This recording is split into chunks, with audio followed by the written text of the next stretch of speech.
Um, yeah. And then like he was talking about with poverty and everything. What's making this hard for a lot of people, and it was done intentionally, is the further and further you get away from the big events, the big boogeyman things, the harder it is to put your finger on things, right? So we 150 years out of slavery. So people are like, that's a long time ago, and yet they'll talk to you about the Declaration of Independence and the Constitution, though, like that's yesterday. Um, or they'll talk about Jim Crow. That was so long ago. Okay, but you still talking to me about the Civil War in World War I and World War II, right? So like, how you gonna talk to me about those? Like that's relevant current knowledge, but when I say Jim Crow, that's a long time ago, right? It's hard to put your Mhm. finger on things, and then you always got your pick me's. Somebody told me this a long time ago. Hold on, You Dan. don't have to Let me be add something. Let me add something to you. And say we need to we so stuck on slavery and how bad slavery is and it's terrible slavery and you don't have a well y'all it's the funny thing y'all the same people who was really pissed off when we took them Confederate statues down though. Really upset was he? That's because they don't know the history. Right. But you don't want to talk about slavery. But let's talk about the Confederacy. Right, because to them, remember, these are the same people that'll tell you, Nikki Haley, that the Civil War wasn't about slavery. Mhm. See what I'm saying? So to them, they're still fighting the lost cause. So to them, these are heroes who were brave enough to stand up for their local economy and culture and custom, slavery, to go against the established order for their rights and their freedoms while depriving other people of freedom, slavery. So to them, slavery isn't part of that. And they don't even realize because they don't know, because they don't have to know, and because when they're getting this distorted history from their preachers at church, and they're getting this distorted history from family members at Thanksgiving and all the other times that you talk about random things, that these statues were put in place in the 1920s. They were put up directly for Jim Crow. They weren't even put up coming out of the Civil War. So it's like that's why it's like I have to it's push just yeah. back on one thing that you said there. One thing that you were saying. Because I remember this distinctly. It wasn't put up in the 20s. Those statues were put up in the 60s, right after the civil rights movement. No, there was some that went up, but it jump started before that because the Yeah, daughters of the Confederacy were instrumental in getting those statues in place in the 19 teens in the 1920s. the ones that was in South Carolina and North Carolina, um, those were the 60s. We have two streets that was straight up named after a Confederate general that recently was changed during the pandemic.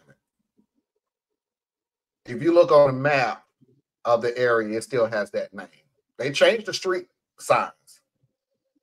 They changed the street signs, but you still have on the map, they still have the name of the Confederate general.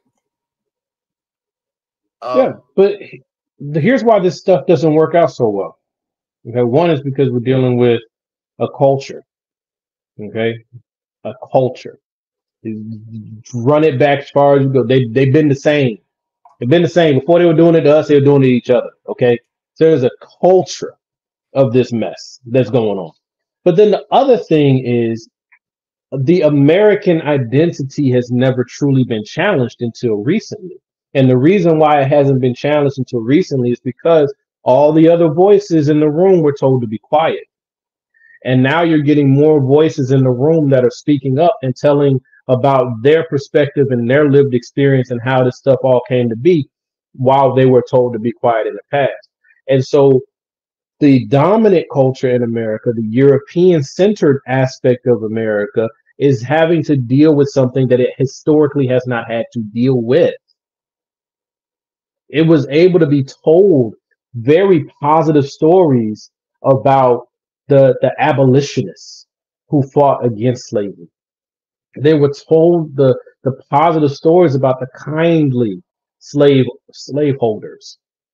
They were sold the pomp and circumstance of the genteel life, you know, with the flowing dresses and the lemonade and the horse races, and like they were given all of these things. And I'm not saying it to be funny, real talk. Like this is what they were sold, right?